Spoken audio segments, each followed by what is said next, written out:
Kia, going over some helpful tips and tricks for your new Kia vehicle. Today we're going over how to use your car's key fob to access different features of your vehicle. Alright, so here's the key fob. We're using a 2020 Kia Telluride today. And it's very simple. I mean, you got your lock button, obviously, and that's going to lock the vehicle. You got your unlock button.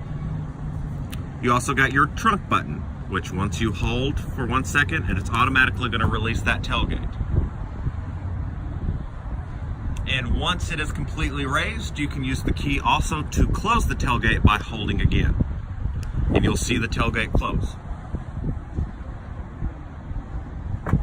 Last but not least, we have our panic button. We all know what that does, but we'll do it just for fun and set off the car alarm.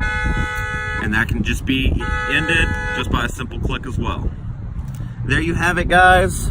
Another thing about your key that you can do is your valet key.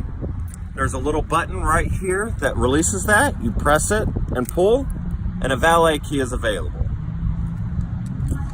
That's it, guys. I hope this was helpful to you guys. If it was, please like and subscribe.